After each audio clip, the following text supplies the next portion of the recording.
नमस्कार, मी तन्मय टिल्लू. जगभरातील घडामोडींचा आढावा घेणार आहोत वर्ल्ड 20 मधून. सुरुवात करूयात वर्ल्ड 20 ला. GSLV MK3 या रॉकेटच्या उड्डाणाच्या तयारीतील मोठा टप्पा पार पडताना इस्रोनं स्वदेशी बनावटीच्या क्रायोजेनिक इंजिनाची यशस्वी चाचणी घेतली. या रॉकेटच्या पुढील 3 महिन्यात चाचणी घेण्याचं नियोजन आहे. या इंजिनची 25 जानेवारीला तामिळनाडूतील महेंद्रगिरी येथील प्रक्षेपण केंद्रावर 50 सेकंदासाठी चाचणी घेण्यात आली.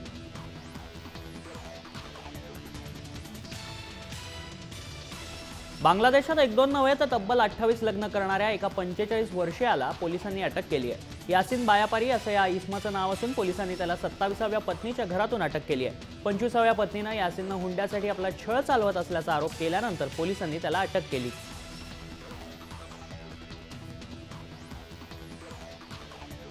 पाकिस्तानमधील कनिष्क स्तूप हा अत्यंत प्राचीन असून त्याचे बांधकाम वैशिष्ट्यपूर्ण आहे. या बुद्ध स्मारकाला जगातील 8व्या जागतिक वारशाचा दर्जा मिळावा यासाठी युनेस्कोकडे आपण मागणी करावी असे आवाहन अमेरिकेतील इतिहासतज्ञ अजमत हुसेन यांनी केले आहे.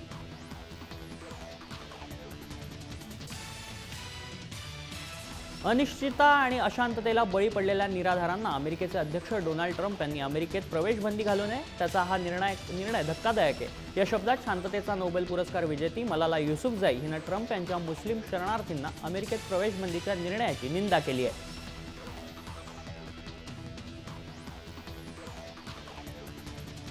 सात मुस्लिम बहुल देशातील निर्वासितांना अमेरिकेमध्ये नो एंट्री लागू करण्यात आली आहे. अमेरिकेचे राष्ट्राध्यक्ष डोनाल्ड ट्रम्प यांनी हा फतवा काढलाय.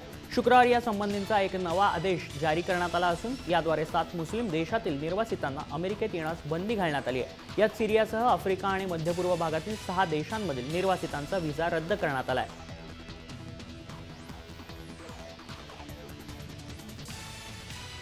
जगाचा शेवट कधी होणार हे प्रतिकात्मकदृष्ट्या सांगणाऱ्या डूम्सडे क्लॉक म्हणून ओळख असलेल्या घड्याळाचे काटे शास्त्रज्ञांनी 30 सेकंदांनी पुढे सरकवलेत. अमेरिकेच्या अध्यक्षपदी डोनाल्ड ट्रम्प यांची झालेली निवड, हवामान बदलांमुळे होणारे परिणाम, भारत आणि पाकिस्तान या अण्वस्त्रधारी देशांमध्ये असलेला तणाव आणि उत्तर कोरियाकडून देण्यात आलेली आण्विक हल्ला करण्याची धमकी आदींच्या पार्श्वभूमीवर डूम्सडे क्लॉकमधील वेळ 30 सेकंदांनी कमी करण्यात आली आहे.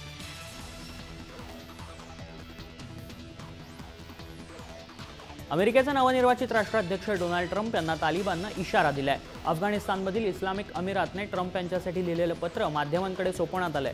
अफगाणिस्तानच्या भूमीवर जोपर्यंत परकीय सैन्य आहे तोपर्यंत येथे शांतता टिकणं अवघड असल्याचा इशारा तालिबाननं दिलाय.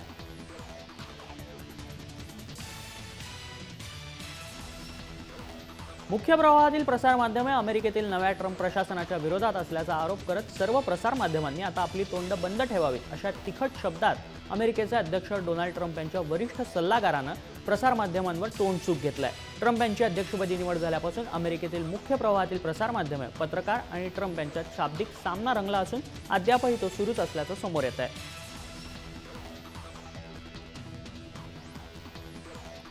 ब्रिटन आणि अमेरिकेने एकत्रपणे नेतृत्व करत जागतिक सुरक्षेसाठी वेगळी भूमिका बजावणं आवश्यक आहे असं मत ब्रिटनच्या पंतप्रधान थेरेसा मे यांनी अमेरिकेत आवाहन केलंय. भारतासारख्या मित्र देशांचा जागतिक राजकारणात दबदबा वाढत असल्याबद्दलही त्यांनी आनंद व्यक्त केलाय.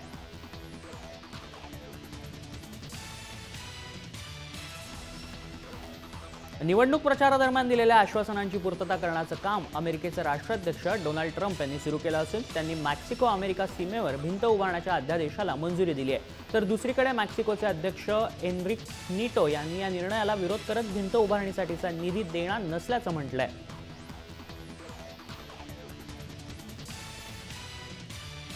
मेक्सिकोसह इतर देशांकडून आयात केल्या जाणाऱ्या वस्तूंवर 20% कर लादण्याचा विचार अमेरिकेचे अध्यक्ष डोनाल्ड ट्रम्प सध्या करतायत. अमेरिकेच्या दक्षिणेकडील सीमेवर भिंत उभारण्याचा प्रस्ताव असून त्यासाठी आवश्यक निधीची तरतूद यातून करण्यात येणार आहे.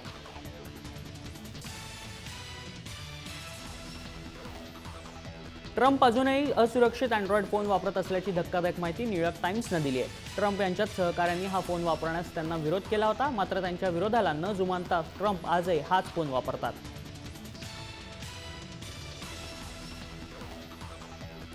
सामाजिक कार्य आणि वैद्यकीय क्षेत्रामध्ये दिलेल्या भरीव योगदानाबद्दल ऑस्ट्रेलिया सरकारनं भारतीय वंशांच्या तिघांना सर्वोच्च नागरी सन्मान जाहीर केलाय. पुरुषोत्तम सावरीकर, मानसिंग खांगुरे आणि विजय कुमार अशी या तिघांची नावं असून त्यांना ऑर्डर ऑफ ऑस्ट्रेलिया मेडल देऊन गौरवण्यात आलंय.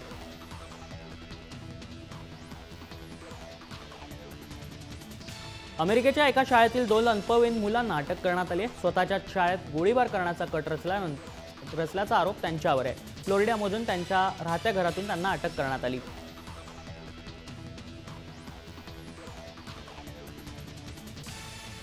ऑस्कर पुरस्कारामध्ये द एलिफंट मॅन आणि मिडनाईट एक्सप्रेस चित्रपटातील सहकलाकाराच्या भूमिकेकरता नामांकन मिळालेलं ज्येष्ठ ब्रिटिश अभिनेते सर जॉन हर्ट यांचं निधन झालंय. स्वादुपिंडाच्या कर्करोगाला बरीच वर्ष लढा देणाऱ्या अभिनेत्यानं वयाच्या 77व्या वर्षी अखेरचा श्वास घेतला.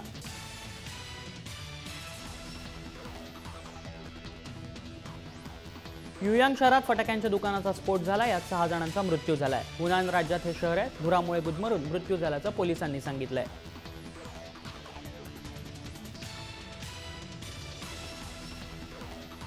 तैवानमध्ये उत्पादित होणाऱ्या इलेक्ट्रॉनिक वस्तूंच्या वाढत्या मागणीमुळे अर्थव्यवस्थेला बळकटी मिळाली आहे. गेल्या 2 वर्षात इलेक्ट्रॉनिक वस्तूंची मागणी वाढली आहे.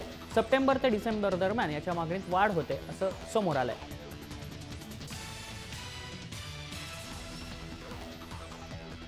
मायकल जॅक्सन यांची कन्या पॅरिस हिनं आपल्या पित्याला नैसर्गिक मृत्यू आला नसून त्यांचा खून करण्यात आला होता असा आरोप केलाय. किंग ऑफ पॉप या पुस्तकासाठी मुलाखत देताना पॅरिसनं हा दावा केला.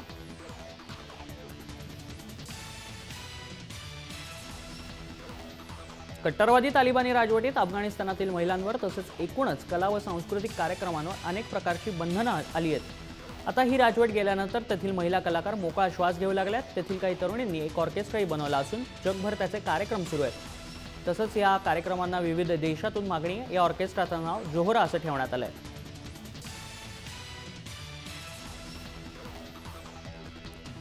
अमेरिकेची गुप्तचर संस्था असलेल्या सेंट्रल इंटेलिजन्स एजन्सीच्या अर्थात CIAच्या संचालकपदी माईक पॉम्पेओ यांची नियुक्ती करण्यात आली आहे. अमेरिकेचे राष्ट्राध्यक्ष डोनाल्ड ट्रम्प यांनी शिफारस केलेल्या पॉम्पेओ यांच्या नावास सिनेटनं सहमती दर्शवली.